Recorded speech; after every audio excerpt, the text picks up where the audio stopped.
This is the October 2025 edition of Mayday Monday. And with that, I have some friends we met in Atascocita, Texas, on to talk about a close call that they had back in 2019. Real quick, we're going to go around the room here and have these guys introduce themselves, and we'll get started. Chief Mulligan, Mike Mulligan, you want to give it a shot first?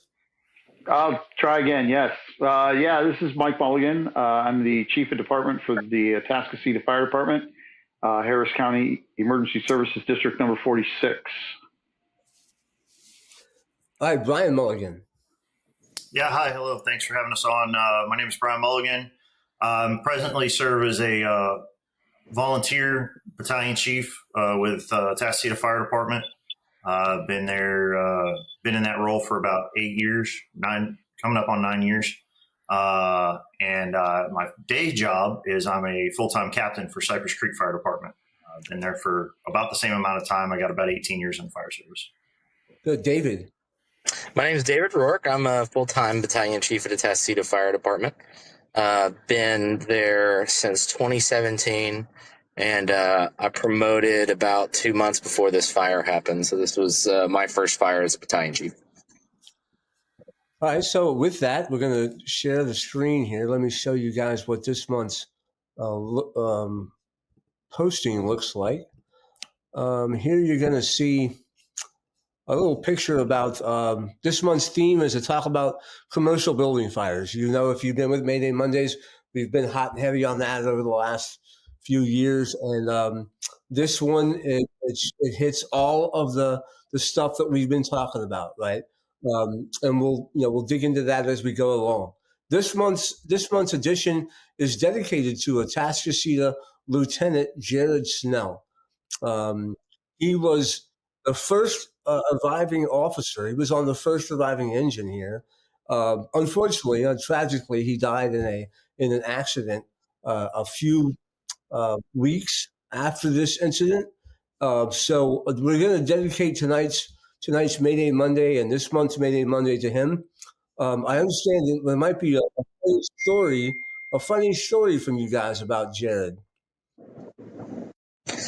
Yeah, Jared was always a goofy dude. You could always expect to find him, hanging out around lunchtime eating an entire bowl of kimchi or something.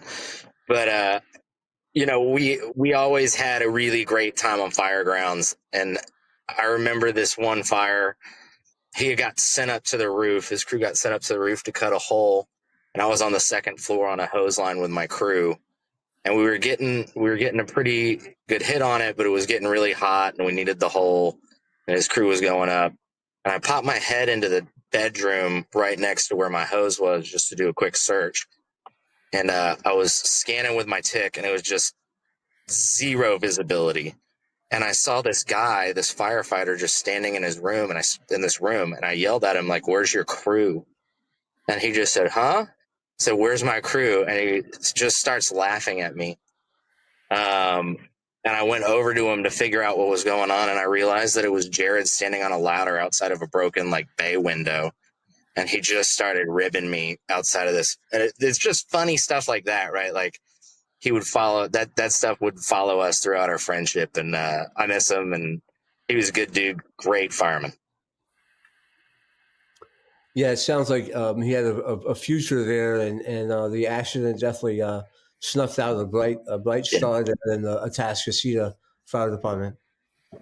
Yeah, absolutely.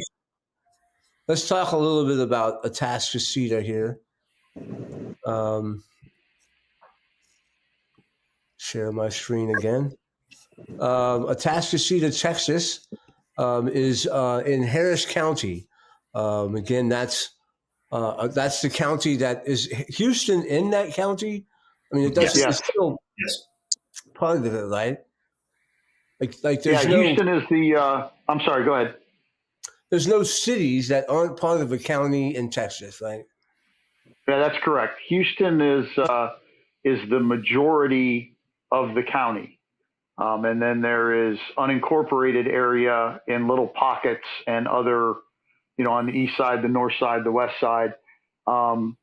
excuse me, but Houston is definitely, the population, I think, is right around 2 million people, and most of those people live in the city limits of Houston. Yeah, it seems to be, I mean, huge, but also with that whole metro area, right? There's all these little incorporated areas that seem to be, have a robust system in them too, right? Yes. Yeah, we have a lot of smaller. We have a lot of small cities down on the Ship Channel and down in the Bay Area. As you move from the Houston area out towards Galveston, there's a lot of cities down there that are small cities. The city of Houston actually has two or three cities actually inside the city limits, Bel Air, West University, and I thought there was another one, but it escapes my mind right now, that existed prior to the city's expansion. So they kind of got gobbled up. They kept their sovereignty as a city, so they have a mayor and what have you, but and some of them still have their own fire departments as well. As a matter of fact, the two I named still have their own fire departments. So so it's kind of a unique urban sprawl kind of situation that has occurred there. And until recently, we had a Major League Baseball team. So. Yeah, I agree. I mean, I can't say enough about how well the Nationals did against them. Again, this was years ago, right, when they were cheating, and now they had a rough end there. But it's an exciting time in baseball right now. So, all right, so your city is 35 square miles. We're 25 square miles. We're not a city. We are literally one of the unincorporated areas in Harris County, and fire protection in our area, fire and EMS are paid for through what's called an emergency services district. In other parts of the in other parts of the country, you would call them a fire protection district or something along those lines, a rural fire protection district. It's a taxing entity. In the state of Texas, it's a subdivision of the state government. It provides funding, and most of them in our area have taken over sole proprietorship of the fire service delivery, as opposed to contracting with a volunteer fire department, which is how most of them started as well. So we're actually not a city, but we are a United States Census designated area. So if you go to the Census Bureau website and you look up Atascocita, there's going to be an entry for us. And we have about 90,000 residents now. We cover 25 square miles. We have 3 fire stations, a headquarters building, and a maintenance shop. We employ, we've got about 100, 105, 110 people that actually get paychecks. We still have 3 or 4, maybe 6, or is it 7? Maybe it's 7 volunteer firefighters, but we have some volunteer ham radio folks that run our emergency operations center, as well as a group called Personnel and Logistics Support, which would be a ladies auxiliary type of organization that used to be responsible for our rehab, but that became a daunting task for them to respond as volunteers. So they actually they help with that periodically, but they primarily do our social events and things like that now. So they function more like a ladies auxiliary and a volunteer fire department at this point. So the city, 88,000, 90,000 people, like you said. And again, if you watch Mayday Monday, I'm really into the density thing, which that equates to about 2,600 people per square mile. So right. Again, where I am, I'm 65. Where I used to be, it was 11,000. So you guys are, kind of densely populated. And one interesting fact, named one of the best places to retire. Atascocita is. Yes. Yeah, our ambulances can attest to that. Yeah. Right. Absolutely. So this is a map here. He mentions the ESDs, and this was a map that I found. There's how many ESDs are there in Harris County? Do you know? Oh, geez. Well, we're 46, and they were all started at 1. So there's probably, there's at least 48. I don't think there might be a 100 and a 200, and that was just an oddity that they did that. So I'm going to say there's probably around 50. Yeah, that's odd to me, right? I'm familiar with the county. With the county, the whole county is the service, right? So again, I know how big is Harris County? Do you know how many miles it is? Ooh. 1,700 Yeah, square miles. that's crazy. It takes about an hour and a half to get from one side to the other. Yeah. Yeah. We're comparable to the state of Rhode Island, I believe, in size. Wow. Yeah, that's interesting, and there's an interesting dynamics there with all the fire departments. And is there automatic? Well, just one more thing, Tony. Just to give you kind of a frame of reference, I can drive from Washington D.C. to New York City in 8 hours on the East Coast, and if I push it, maybe 7. But I got to slow down in Philly, right? I can leave my front door in Houston, which is an hour and a half from the east border with Louisiana. And I won't get to El Paso, which is on the west side of the state of Texas, directly across on I-10 for 10 or 11 hours. Yeah, no, I just one thing, Chief. I don't know how slow you're driving to take 8 hours to get from D.C. to New York. But D.C. to New York should take you about a little bit more than 4 hours. Okay. So the point being that you're going through what, 3 states or 4 states to get there? Yeah, and so it takes us 4 hours to get from Houston to San Antonio, and that's just the middle of the state. Wow. So it's big. I'm sorry, the middle of the count. Yeah, the middle of the state. Yeah. So lots of room. Speaking of that, while we'll get to that in a second, but he kind of mentioned this already. I was hoping we would build up to this, but the Atascocita Fire Department is 3 stations plus your headquarters building. There's a picture there of the headquarters building there, with also training is stationed there as well. Our training division chiefs operate out of that, and then we also have a fleet service center, which has some property on it that we're in the process of, within the next 2.5 or 3 years, we'll have a training facility there with a burn building and, different props and things like that. So. Nice. So you guys are bordered by Lake Houston. Mm-hmm. And does that provide a lot of calls for service? Well, the way we're set up, we're actually bordered by the city of Houston on 3 sides, and they take care of the lake. Okay. And then on the west side, we're bordered by the city of Humble, which is spelled Humble, but we don't pronounce the H. Mm-hmm. Yeah. So there's that station. And speaking of big things in Texas, here's Station 19, which is a big size firehouse there. What are you staffing at Station 19? Currently we staff 2 medics. We staff a ladder truck, staff a pumper, and then Battalion 19, myself, we're staffed out of there. So that station's 16 bedrooms, minimum staffing of 13. Wow. 13 is the minimum. Yeah. Right. Yeah. Yeah, that's a good size kitchen table. Yeah, it's a big one. Speaking of another big one, there's Station 29, which is another part of town. What are you staffing at that station?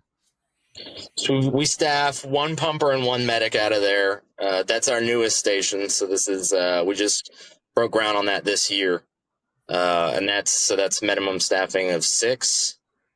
And we just opened it this year. Right. I see. It's. I'm sorry. Yeah, just opened it. Yeah. Yeah, we broke ground 5 years ago.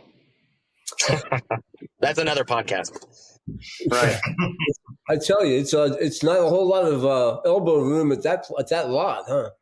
No. And then Station 39. Yeah, so it's Station 39. We staff a pumper and ambulance and our squad, which is what we call our EMS supervisor. So that's minimum staffing of 7. So what's your daily minimum staffing? 13, 20, 22, 20, 23, 22, 24. 20, yeah, 22, 25, yeah. And that's for 3 engines and a ladder truck? Or is the ladder truck, again, I remember at the time of the fire, it was kind of a single pull thing? Well, yeah, the time of the fire, we weren't staffing it, so we happened to be doing a training. So it was just one of those weird moments where all of our apparatus were at one spot on one side of the district doing a training together, and the ladder truck was not staffed, but our training captain at the time pulled the truck, driver only. And now you have daily staffing for the ladder truck? Yes. What the full timers? What kind of shifts do they work? So all of us work 4896. The guys loved it. At the time of this, we were working the 9-day rotation. So on, off, on, and then 4 off. 4896, and your That's what we're doing now. Yeah. daily staffing was that 26? 23. 23, and how obviously the EMS responses are the bulk of the runs. How far away is the hospital? Is it pretty close? Farthest end of our districts. Go ahead. Oh, I was going to say, from the west side of the district, the hospitals are probably 3 or 4 miles away. We have 2 of them in our area. From the opposite end, you're probably looking at 9 or 10 miles. And it's pretty much like a bedroom community. Is that what Atascocita is? Yes, absolutely, a bedroom community. All right, good. Let's get into. Here's some of your people here. You guys are class 1, huh? Yes. Yeah. Yeah, and you can tell that you're proud of that, which is a big accomplishment to have that in your fire department. There's some more action photos there of. Is that opening a new firehouse? That was 29's opening. Yeah. Good. All right. Now let's get to the incident scene. The incident day there, July 3rd, 2019. A typical day in Atascocita Fire Department? Yeah, I'd say so. With the exception of the fact that, we train all the time. Having all the companies in one place to train doesn't happen every tour. So you'll have company level training where a company will, they'll go out back and they'll pull hose, or they'll throw ladders, or they'll tie knots, or they'll do stuff.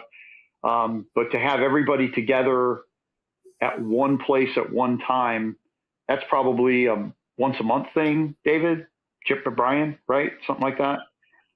So it was a little bit unique in the fact that they were all together in one location. When I rewatched the other video on this, it reminded me, I couldn't figure out when I saw the video that David sent me the other day from my dash cam. I couldn't figure out, I thought I was at a breakfast meeting in an area north of our district, and I couldn't figure out why I was coming on Timber Forest the way that I was coming. Well, they had we had a box alarm that morning for a residential fire, which was actually a fire confined to an oven, and I had left my breakfast meeting early to go to that call. So I was already headed into district. Well, when they tapped that out, I said, well, I'll just go to the office, because it was too late to go back to the breakfast meeting. So I just went into the office, and I backed into my parking space. And as I put the car in park, the tones dropped for, if I remember correctly, an appliance fire over at Coach's. And I went, oh, okay, well, that's no big deal. I'll just let that ride. There's people on duty. I know they're out there because I heard them for the other call. No big deal. And within 10 or 15 seconds, they upgraded it to a box alarm for a working commercial fire. Well, I ain't missing that. So pulled out of my parking space, and where our headquarters building is located is about 1.5 miles south of where coaches sat in that parking lot. So I was first on scene. Right. Not usually a good thing when the chief gets there first.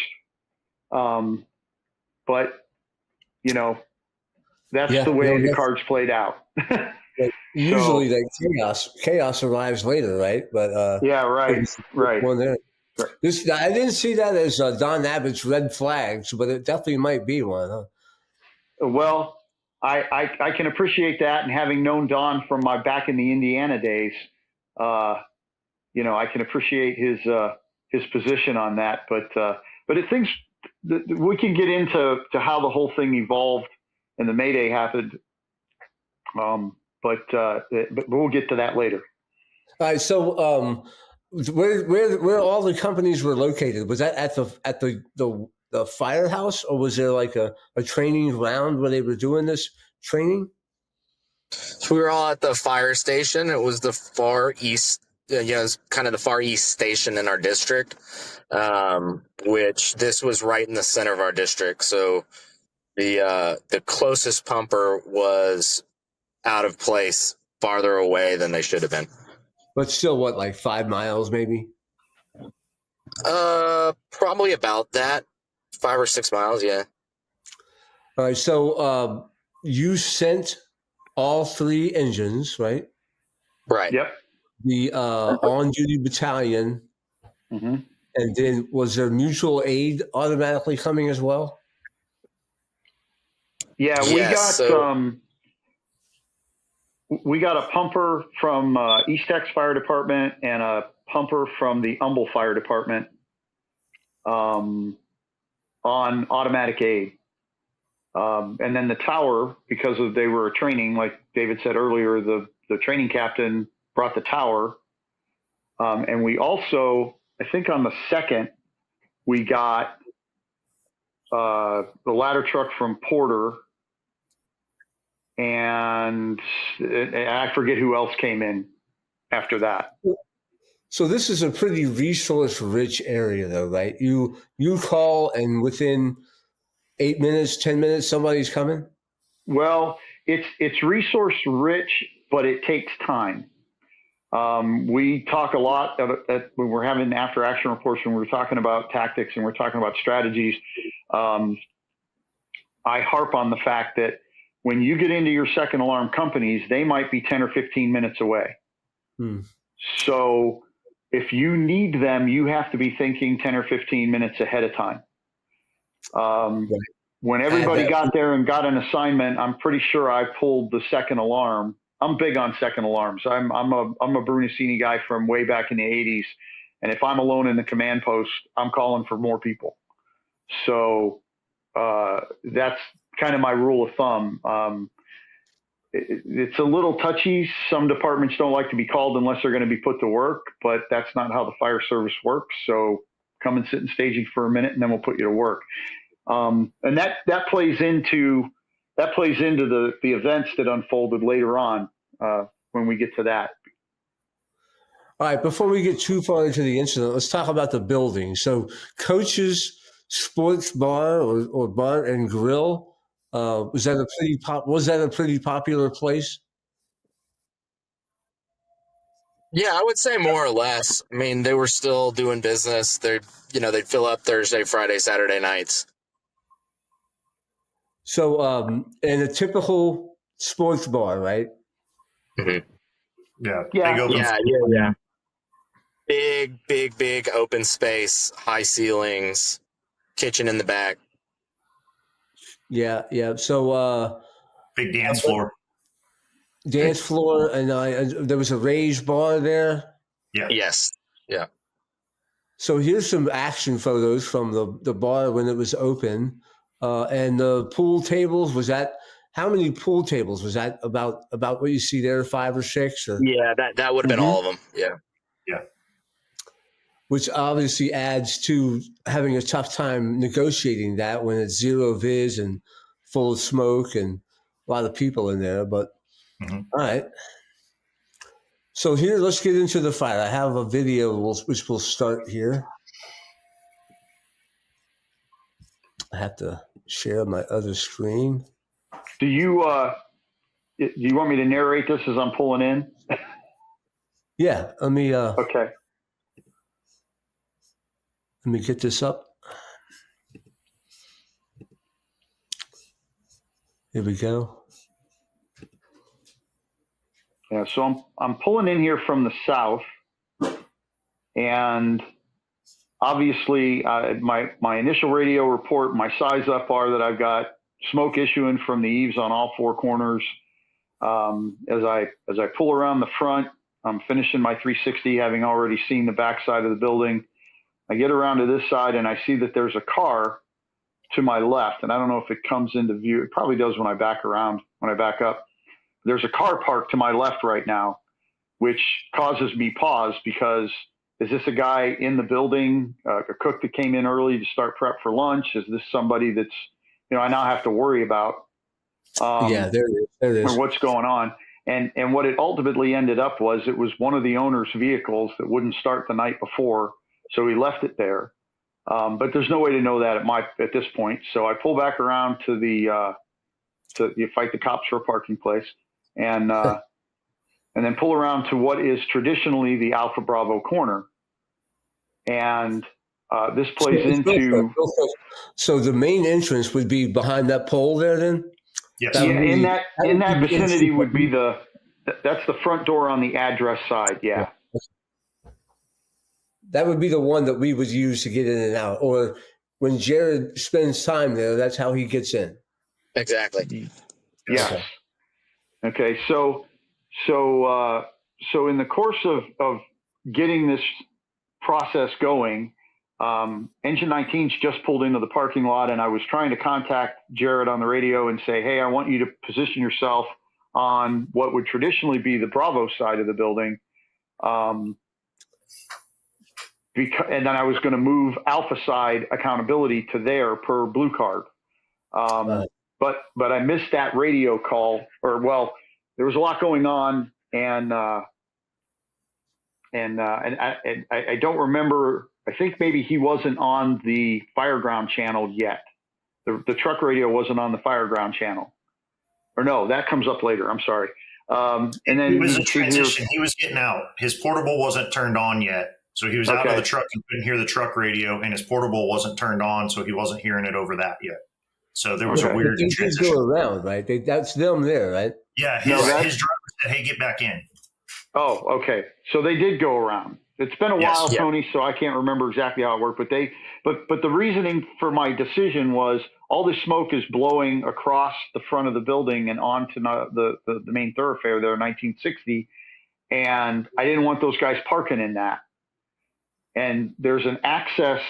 What you might be able to tell from looking at the video here is there's also kind of a French door access underneath that awning, because that's kind of a outdoor seating area there behind that, behind those columns there.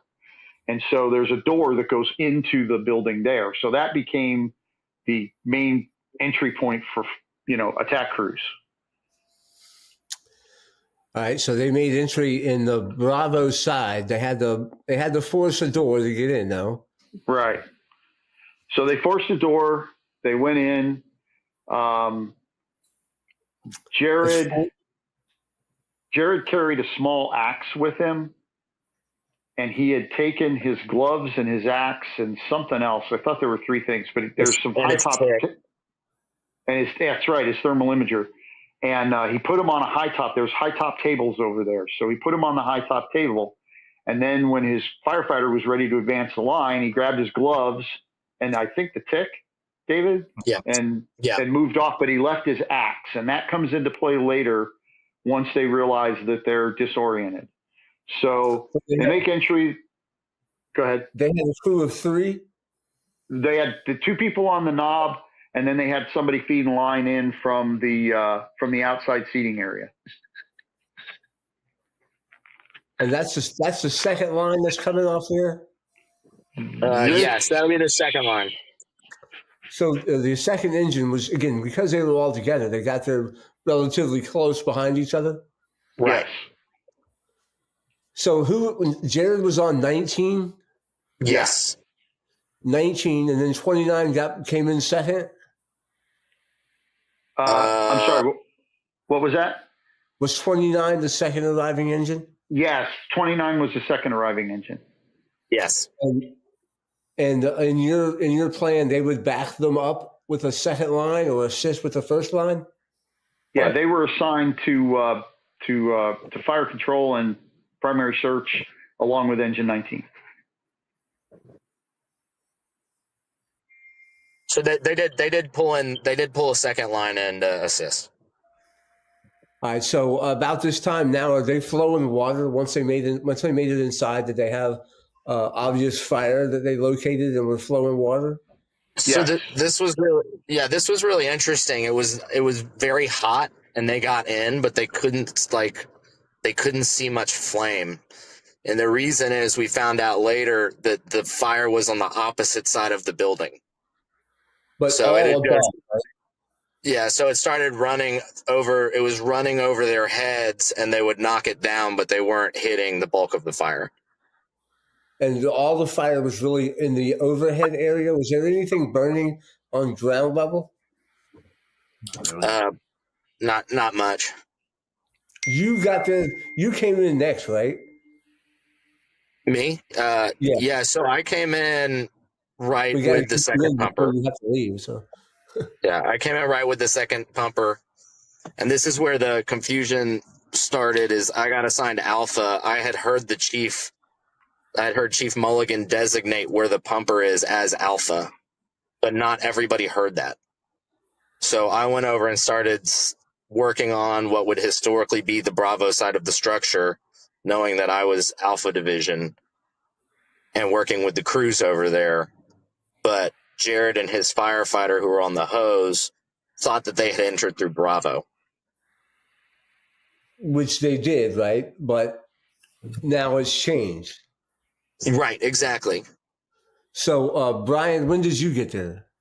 So I was actually I was still on scene. I cut everybody loose to go back to their training from the first fire, and I waited on scene for the fire marshal. So they had just showed up when the box tones dropped for this fire, and so I left from there on the south end of the district. So I got there a little bit later. I'm kind of watching the video for. I think I pull up across the back of the building here in a second, but yeah. So not long after. But maybe 3 or 4 minutes after the first engine, I pulled up. All right. So inside, they're not making much progress, or they're having good success. Which one was it?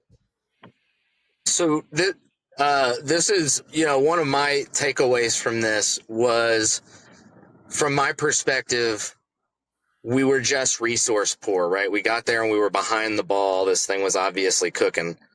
And so I kept getting reports from these guys saying, hey, it's hot. Hey, we're flowing water. We're looking for the fire. Hey, there's zero visibility. Hey, we need a hole. And so at this point, we're not making very good progress. And my intuition, my house fire intuition is saying, hey, if I just had one more crew, right? But really, we started this fire pretty far behind the ball. Yeah. And it's important to note as well that at this fire, up to this point right now where we're at in the video, Jared had talked more on the radio than I'd ever heard him talk any other time. And in retrospect, that should have been a context clue that he's not saying terrible, horrible things, but something's up. He doesn't like something that's happening. And we could have gotten him some help quicker, if we had it, and maybe we'd keyed off of that. So there's 2 hose lines inside now, right? Right. And they're not next to each other. They're in different locations. Right. So Jared pulled his hose line directly through the center of the building, and the second hose line came in and sort of took a right and slithered around the address side of the building. Again, this is part of the problem when describing this issue, is that people thought that the Alpha and Bravo sides were different things. But what we're calling now the delta side of the building. The second hose line sort of snaked around there and then ended up very, very close to Jared's crew. Let me try and get the map up of the map. Yeah, you have. my Microsoft Paint map. Yeah. There it is. It gives us something, right? Right. So again, the alpha side would be the bottom of the picture, right? And that's typically where people would enter the bar. Now, it's probably not where the workers would enter, right? The workers would probably come in a back door. Yeah, I would think so.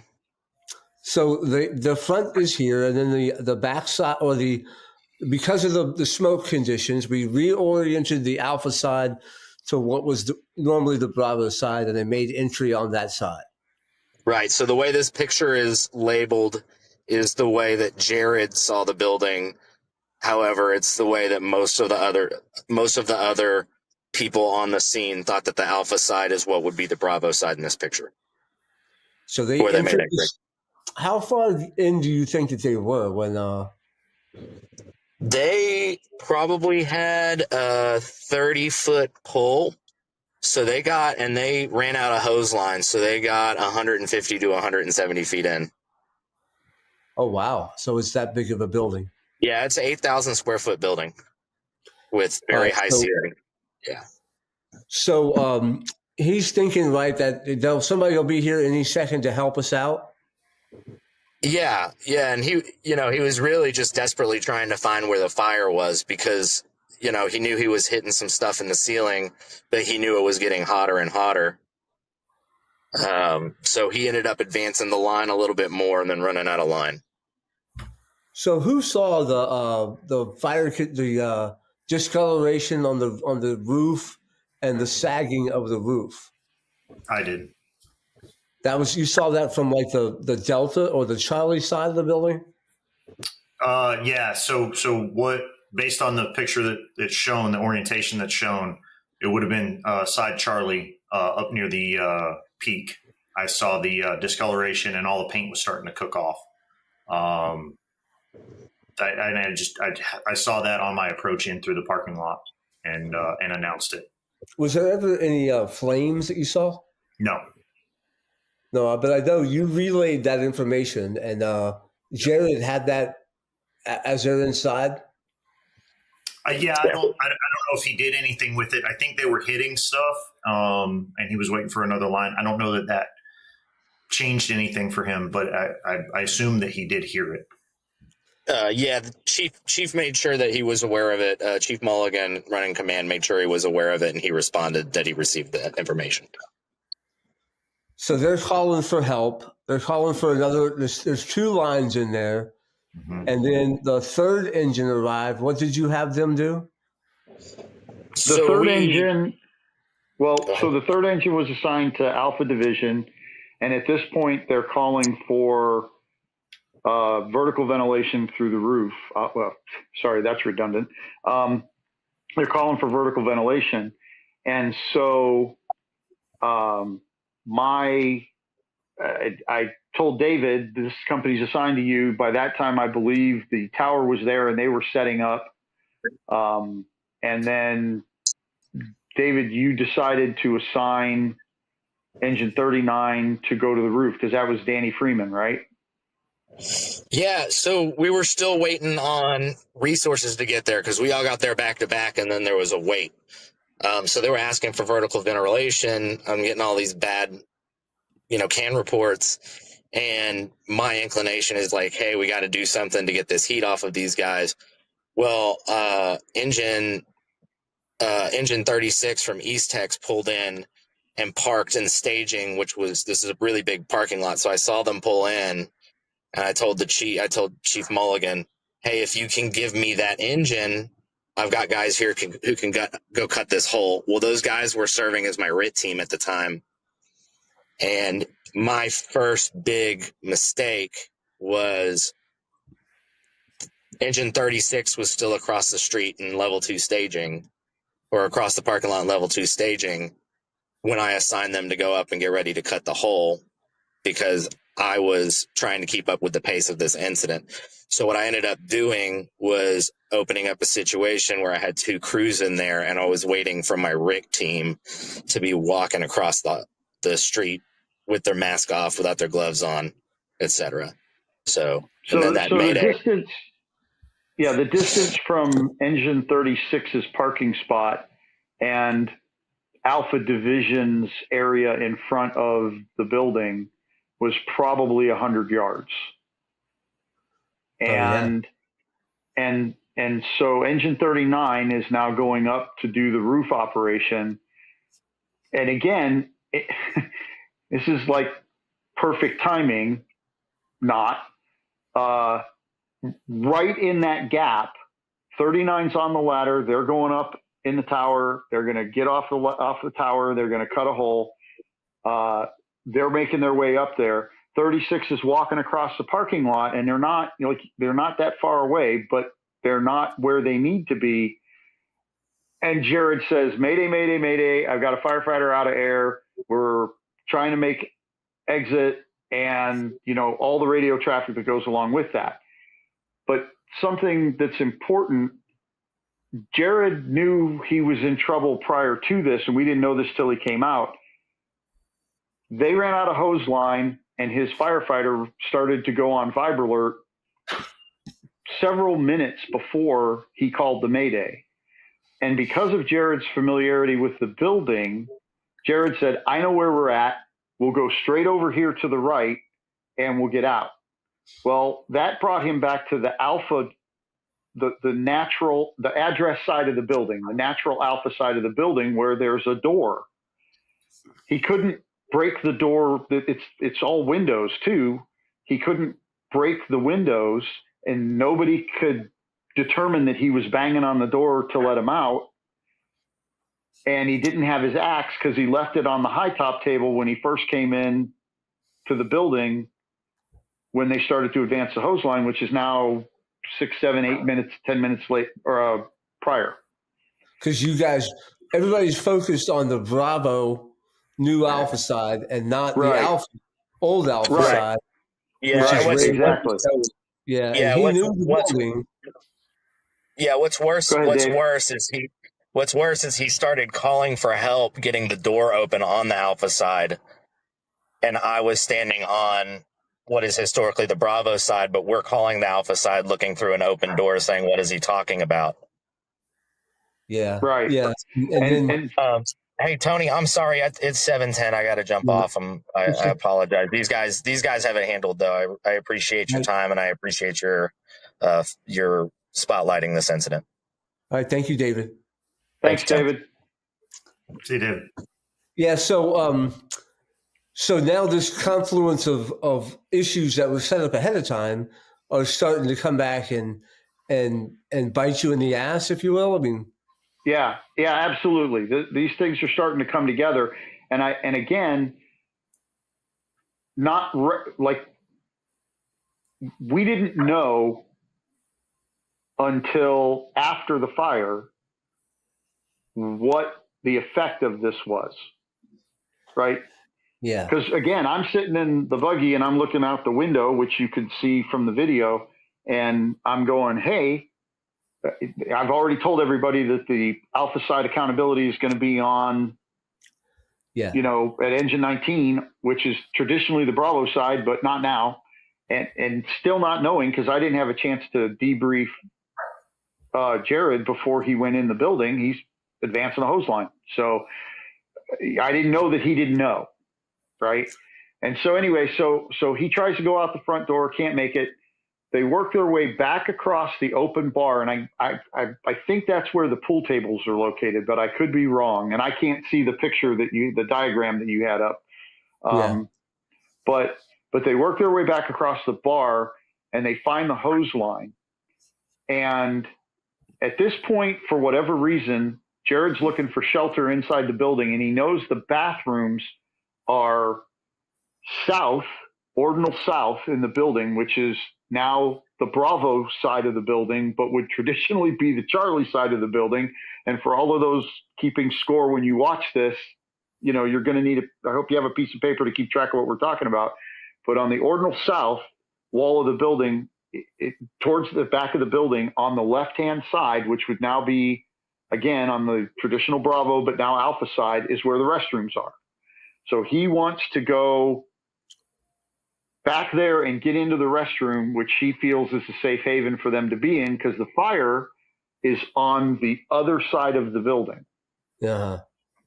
And so, but there's no hose line that goes by there. So he goes back up on top of the bar, crosses over the hose lines as they're shown in the drawings, goes to the back side of the raised bar platform, comes off of there, and finds the bathroom. About that time, Engine 36 from East Tex is now ready to make entry. They basically walk in the entryway door, turn left, shine a light, and that's where Jared and his firefighter are in the bathroom. They come out, everybody walks out on their own power, and then Mayday's over. Uh-huh. Okay. His familiarity with the bar, is that, you think that contributed to the late Mayday call? Yes. We believed at the time and again, it was difficult to talk about this at the time because Jared wasn't with us anymore. So he wasn't there to defend himself. So it'd be, like we couldn't ask him what he was thinking. So we had gotten his statement. We had talked to him after the fire. When we finally got the after action, the AAR completed, and we had our AAR meeting on it. He wasn't there. So speculation, innuendo, blah, blah, blah. We didn't want to have that, right? Because the guy's not here. It's not fair, and it's disrespectful to some degree. But we had to talk about what had happened. So we figured out, we believed that because he was familiar with the location, he took himself off the hose line instead of following the hose line back out to the pump panel. And we had discussed that in the interim before he passed away. And that familiarity is kind of what got him, I know where I'm at. I know what I'm doing. I'll be fine. Is kind of what he explained to us in his statement, after the fact. Brian, that's. Yeah. And he got off the line and went to the front door because I know where I'm at. I know what I'm doing. When they were at the front door and no help came and he couldn't force the door, and you could see boot prints all over the window where he was trying to kick it out. So they were there for a minute. He knew he was in trouble. He was trying to kick out a commercial glass window. He knew he was in trouble, but he didn't call the Mayday until they were already in the bathroom. And when we asked him about it, he told us, I wanted to go my whole career having not had to call a Mayday. And I was reluctant to do so because I didn't want to be that guy. Yeah. So, as hard as we try, there's still this negative stigma about guys who call Maydays or folks who call Maydays that, it's 2025 and we're still working on it. So, it's, we're not going to fix it tonight, right? No, absolutely. Yeah. But hopefully, right, we can pound these things home that it's much easier, right, to calm everybody down than it is to get them when you need them. And we talk about that, right? Like you said, Chief, call the second alarm. We can always send them back if we don't need them. If you come here and you have nothing to do, oh well. But call it, go early. So here's a couple of after shots, and you can kind of see in the left picture, you can see the path of the hose line, and then obviously there's some doors and stuff open on the other side. And then the picture on the right is looking at the opposite side, back from where they came from. So again, right, the tough negotiation in there. Now I know listening to you guys presentation before. This thing fell out of the sky. Is that what happened? Yeah, it's like there was an air conditioning unit or something, some sort of air handler or something in there that fell over the bar, and landed on the hose line, and that played in. I don't remember exactly how that played into. So Jared, because it was still hot, Jared wanted to take the line with him. His nozzle men. There's a guy still outside feeding, feeling like he's shucking hose in, and but they get to the end and, well, hey, we got no more hose, and so he tells his firefighter, keep hitting it. I'm going to go back and pull some line. So he drops back on the hose, back to the steps that they came up, and starts to pull some line, but there's no more line to pull, and it's all wrapped around the pool tables at this point. And so he's okay, well, there's no more line. So he comes back up and he tells his fireman and finds this air handler on the hose where he had just been standing.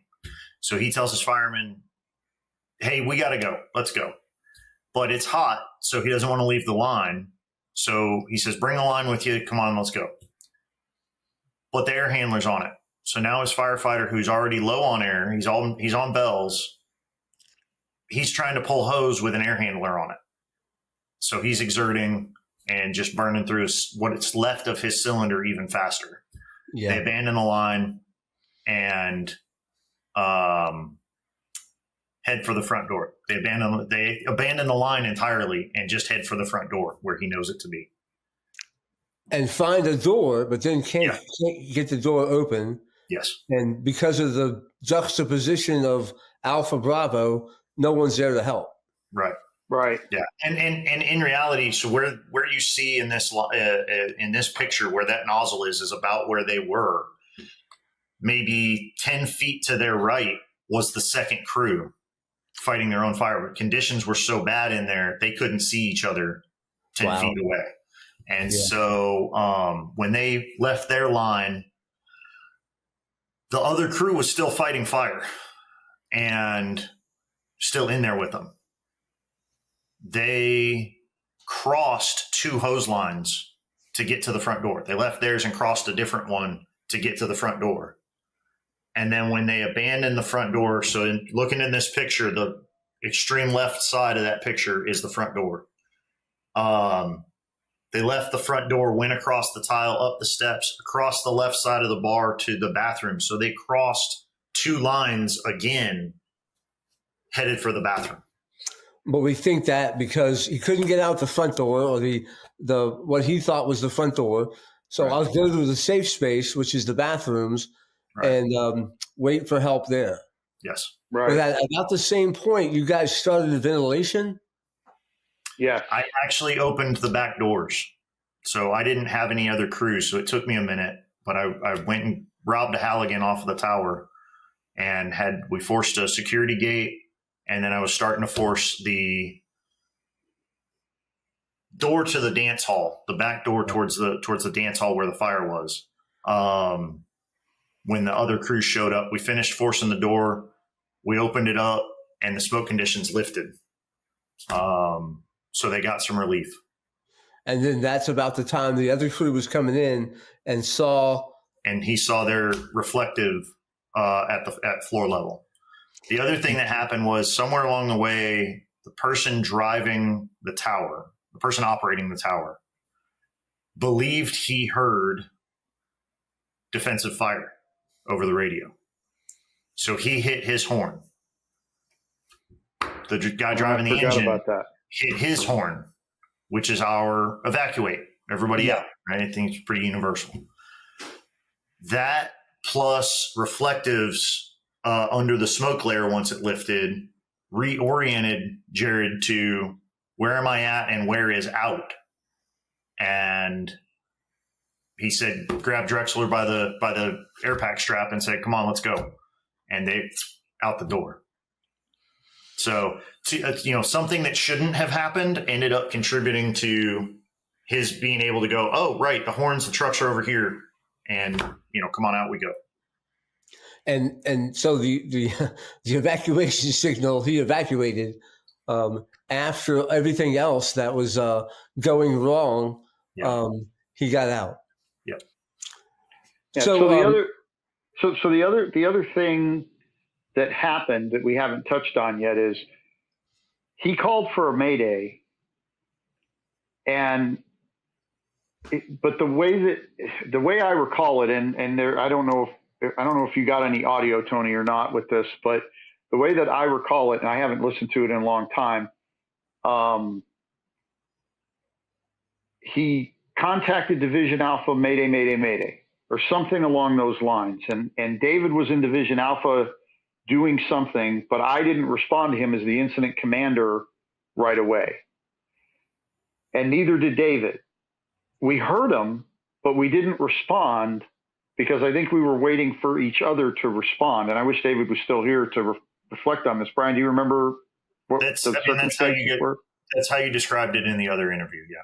Yeah. So, and then I believe the dispatcher came on and said, "You got a Mayday." And we said, "Yeah, we're aware." And then David contacted him and said, "You know, what's your location? Give me a report." You know, the proper sequence of events. But there was a delay in recognizing, or not recognizing. I don't want to say it that way. We recognized there was a Mayday, but there was a delay in taking action on it. And so that's looking at the issues identified, is that what you think, because of a lack of SOG and each other, you being the incident commander, David being the division boss, you thought he was going to respond and he thought you were going to respond? Yeah, that's exactly right. So, and the takeaways in the issues identified, the takeaways were, we no longer reorient the building. The address side is always Alpha. It's universal. We don't move it. We don't turn it around. We don't do anything with it. We've put together an SOG on who's responsible for the Mayday. The incident commander is responsible for the Mayday. If you get a Mayday, Division Alpha doesn't have anything to do with it. Neither does Charlie. It doesn't matter who they're reporting to. The incident commander takes charge of the Mayday at that point in time. The other stuff, communications. Communications weren't horrible, but we do have a compatibility problem between, at the time of this, we were on an 800 trunking system that's operated by the county. We are now on a local trunked UHF system, and that's compatible with our surrounding departments. So we don't have interoperability on communications issues as much. We also have some functional things that we do where if we go to a mutual aid call or if we get in a mutual aid response, we immediately establish a unified command with the battalion chief or the district chief from the other department. So there's no gap in communications. I can turn to my right and talk to the chief from the other department and say, "Tell your guys on engine 36 that they need to go here or do this." And that was an issue because we couldn't talk directly to engine 36 when they were coming into the parking lot because they were switching over radios to portables from truck radios and all that other stuff. As far as disorientation, we talked about that already. The tactics, one of the things about what we did, and we realized this while we were doing the after action, we fought this fire like we would fight a house fire.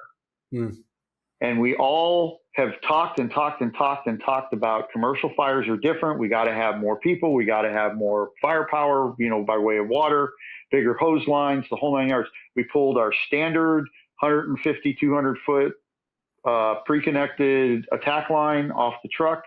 We pushed it in through the door. We fought fire with it, and we didn't, when they say they were short of resources, we now have a commercial box that brings 5 engines, 2 ladder trucks, 3 battalion chiefs, or three chief officers or command officers. It's a bigger response.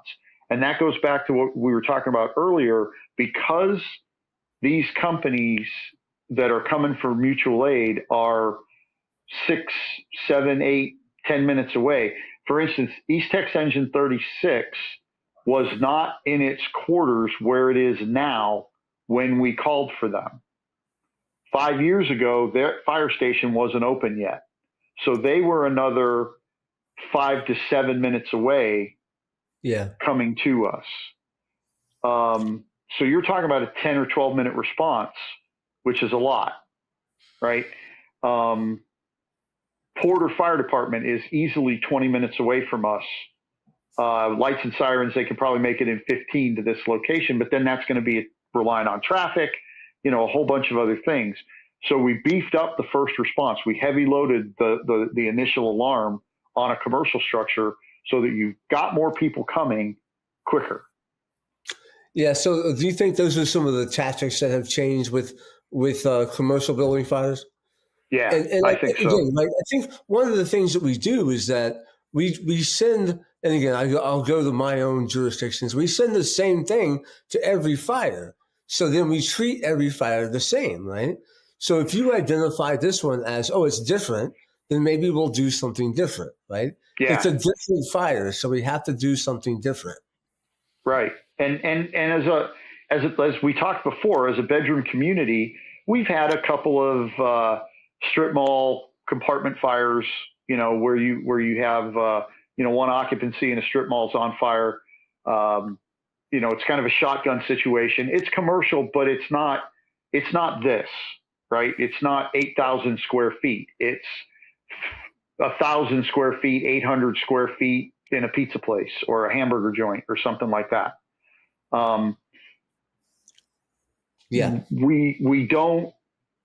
We fight house fires. I mean, that's our bread and butter, and that's our rote memory, right? That's our muscle memory, right? I mean, you guys are no different than everybody else, right? 25% of our fires, or a quarter of our fire duty, is in a different building than what we normally go to. Right. And your fire trucks are set up for that. Right. You have 200-foot attack lines. You have 30-minute cylinders, right? Even 45-minute cylinders. All these things are set up for the fire that we fight, right? Right. And there's nothing wrong with it. We just have to know that when we go to something different, we have to do something different. And we started training that way after this fire. We trained on commercial structures. We talked about what we do differently, and we did all that. But when it came, when the crap hits the fan, you go back to what you trained on and what you know the most, and that's what we did, and it's what we'd always done.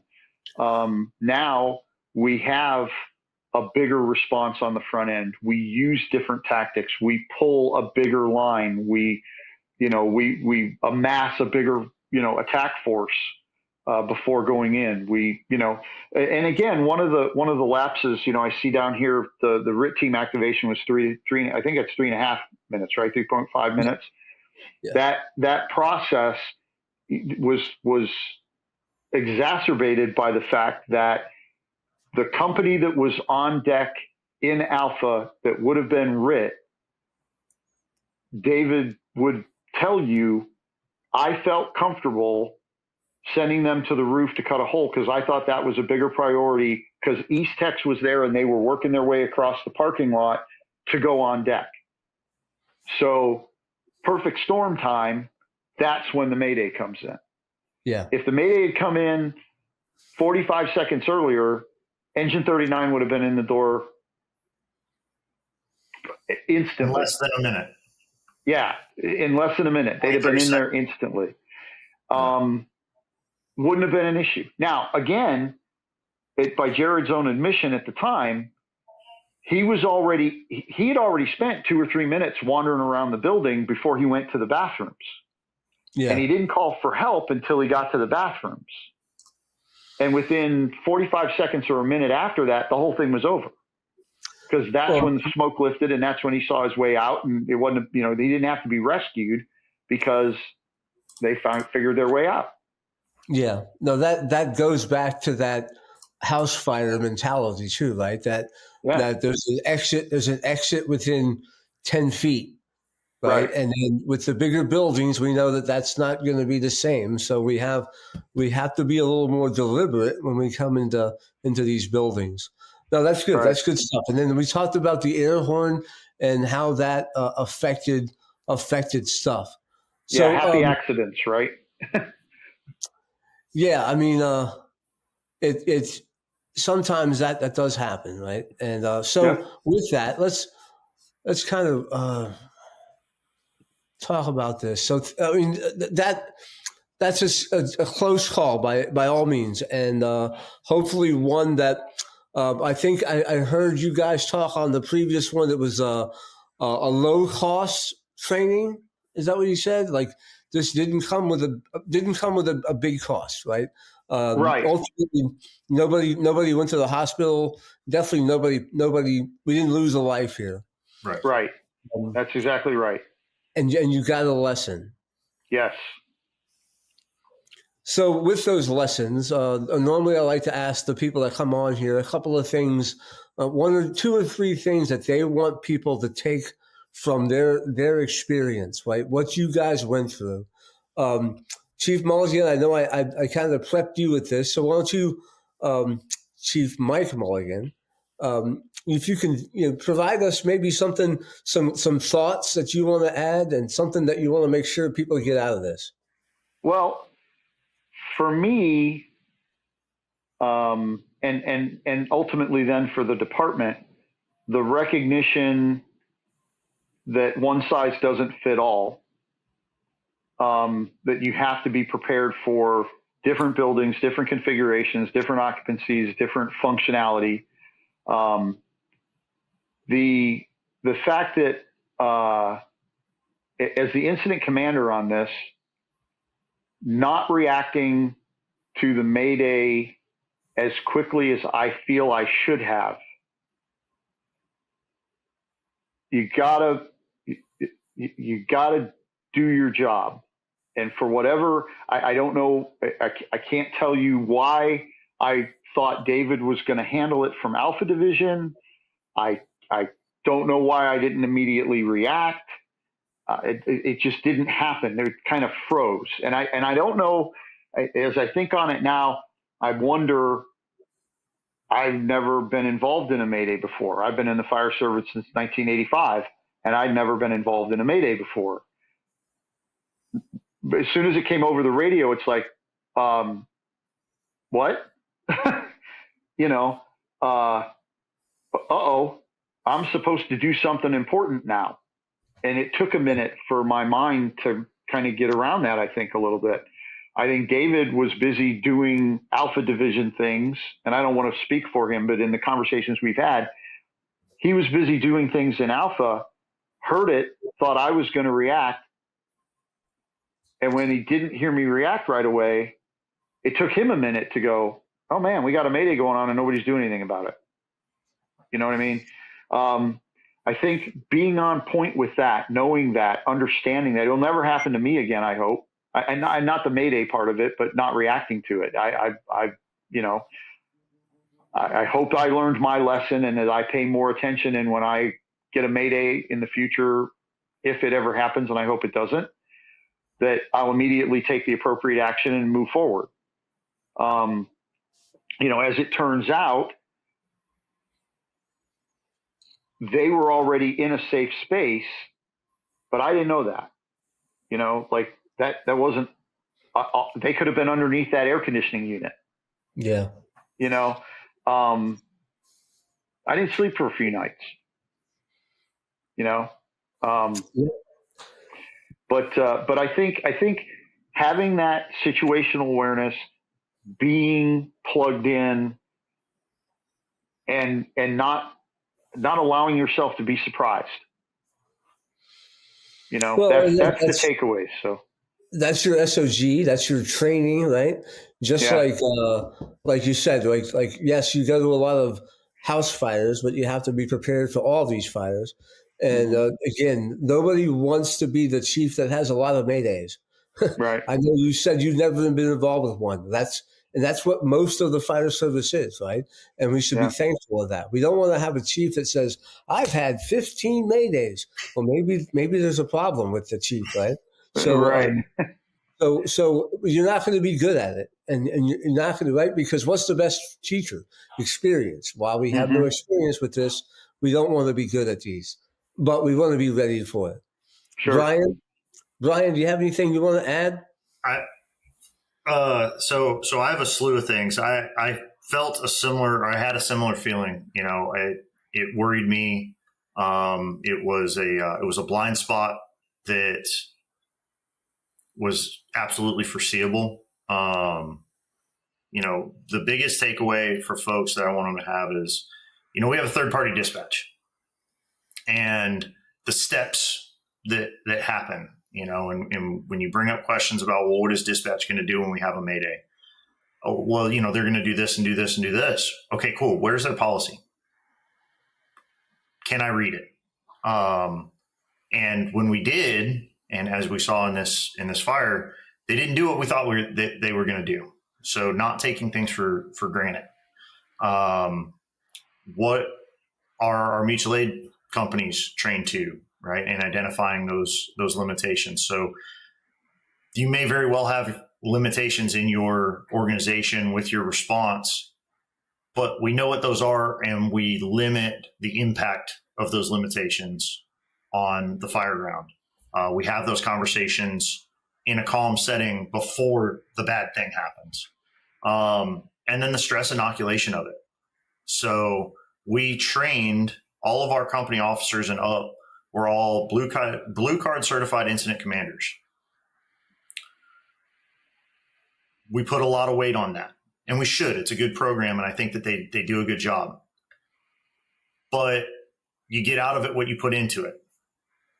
And I don't think it's a mystery to any rank and file in the fire service that a lot of times when we do an online class, we set the auto clicker and go do any of the 50 other things that I got to get done today. And when they're not truly training to it, the only chance that we have to correct that is when you do the 3-day checkoff. Who is doing it matters. How hard they're being on the folks and what standard they're holding them to matters. Training for chief officers.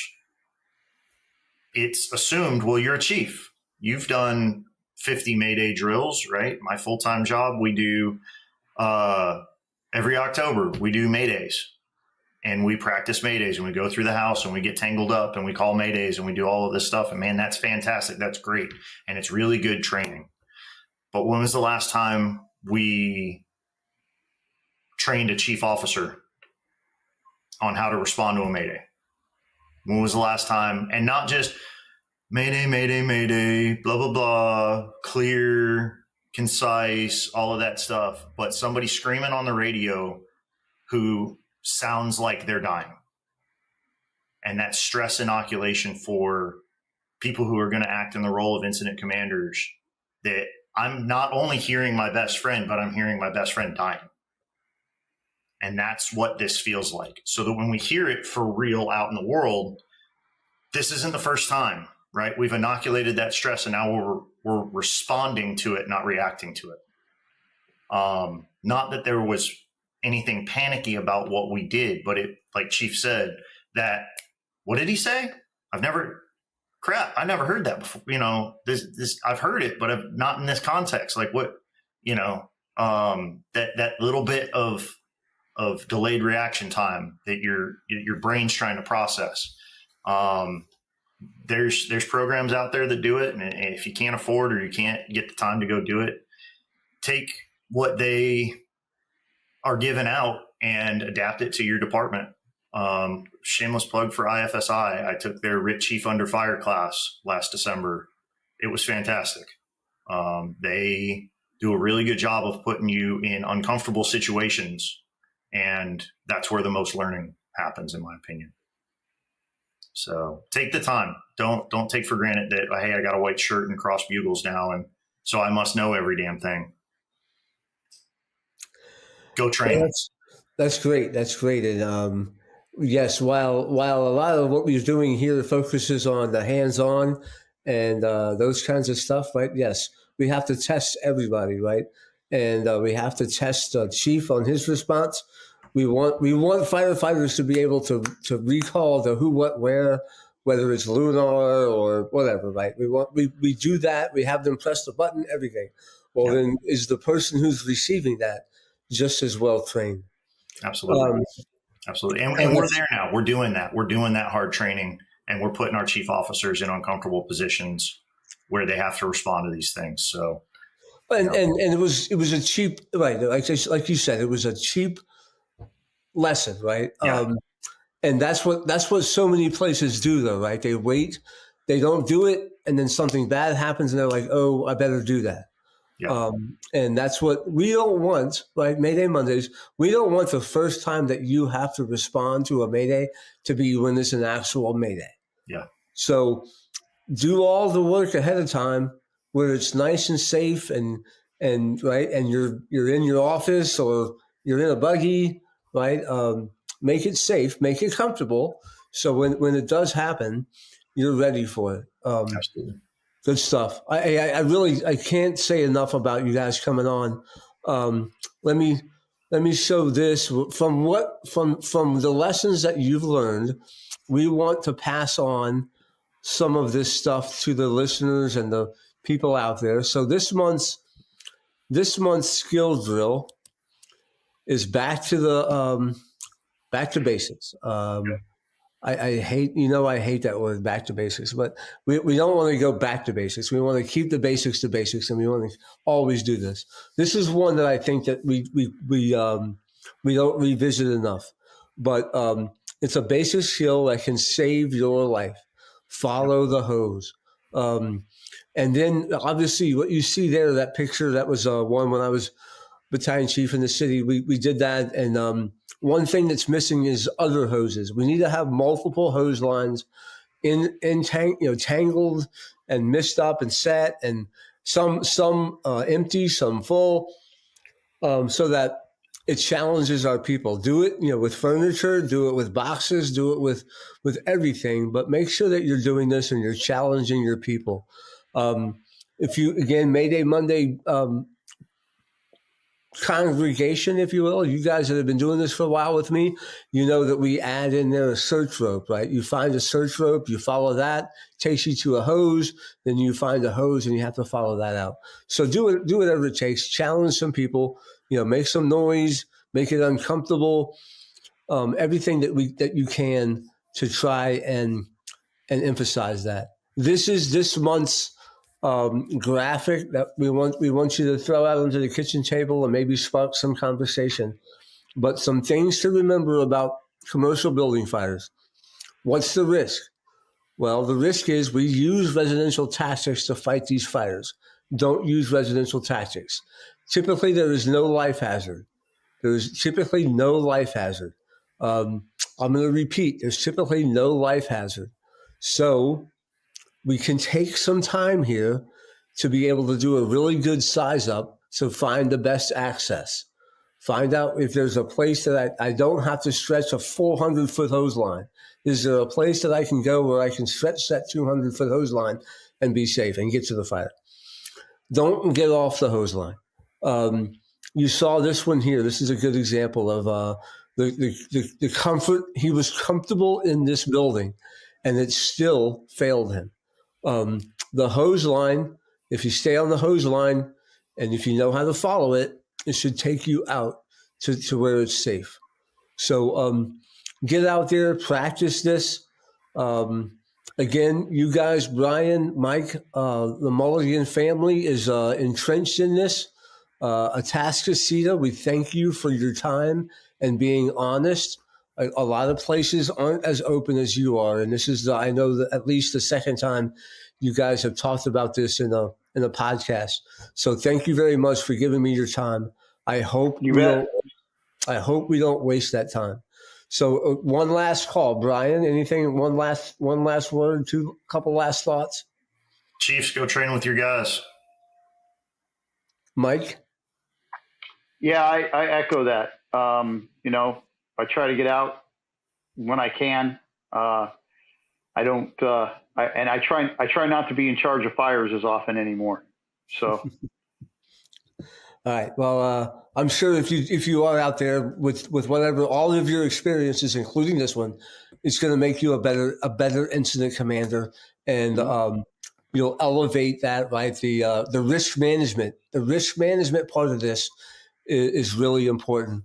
So one last shameless thing for Jared. Jared, um, thank you for your honesty here. It sounds like you were with your crew. Sorry, it's a horrible accident that was that took you from the fire service. But thank you for everything that you gave while you were here. Again, that's the October 2025 edition of Mayday Monday. Thank you all for listening. Get out there, follow the hose, and use whatever little saying you want to. Bump to the pump, or blast to hose, anything goes, or smooth sailing, whatever you want to use. But make sure you practice these things, because it could save you one day. Thank you again, and we'll see you in November.